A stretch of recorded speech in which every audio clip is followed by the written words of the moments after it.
So here we have the Hyundai Tucson SE Nav Automatic on a 16 plate. I'm going to start off by showing you around the outside of the car, and then we'll hop in and run through some controls on the inside. But from the outside you can see it's a 5-door car with alloy wheels. Let's start off inside the boot and then work our way around the rest of the car from there. So as we approach the boot, you'll see that we've got reversing sensors, plenty of boot space as well, along with that 60/40 split folding rear seat, and then underneath this tray section, a full-size alloy spare wheel. Okay, so we're just going to work our way back round to the front of the car, and then we'll hop in and run through some controls on the inside. But now that we've done a full circle of it, you can see that it's in excellent condition the whole way round. Just briefly before we climb in, I think it's well worth seeing the interior from this exterior point of view. There's plenty to go through on the dashboard, so let's hop in and we'll do that right now. Okay, so now that we're inside the car, we're going to start with the dials. On the left-hand side, we have the rev counter, and on the right-hand side, the speedometer and fuel gauge. In the middle, you can see the total miles for this car, which are 11,636. The information displayed above that can be changed using buttons on the steering wheel. At the moment, we've got the digital readout for the speedometer being displayed.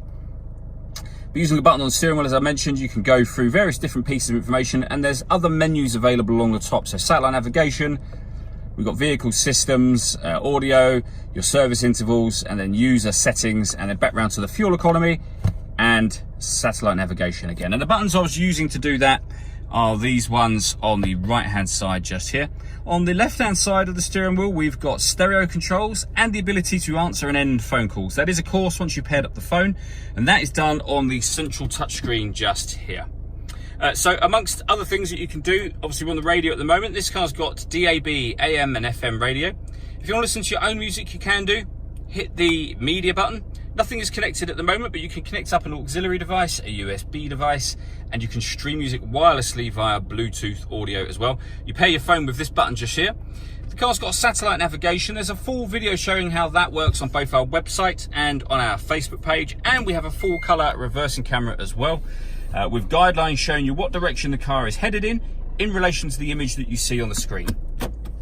Working our way down, we've got the dual zone climate control, so you can adjust the passenger temperature, the driver temperature, fan speed up and down from here. You can determine where within the car you'd like the air to be distributed, and then when you're ready, hit that button to turn the air conditioning on. So it's off at the moment, back on again. Or you can hit auto, and the car will now maintain those temperatures by taking control of the fan speed itself, which you can hear now. To override that, just readjust the fans to whatever level you want them on. At the bottom here, we've got a heated driver seat, heated passenger seat, both with 3 different heat settings each. This button will recirculate the air that's in the car, so that is a great way of heating it up or cooling it down quickly, depending on the temperature that you've got the car set at, of course. Under that, we've got 2 12-volt charging sockets, as well as the auxiliary and USB inputs, the gear lever for the fully automatic gearbox, and then these buttons just here. So firstly, that one turns off the parking sensors. This one will lock the car in 4-wheel drive. This one turns on the downhill braking control, and this will put the car into sport or normal mode. So that will affect the gearbox and the firmness of the steering. All that leaves me to say is thank you for taking the time to watch this video. If you'd like to come and see the car in person and have a test drive, please feel free to call any of our MJA sites. We'd love to hear from you soon.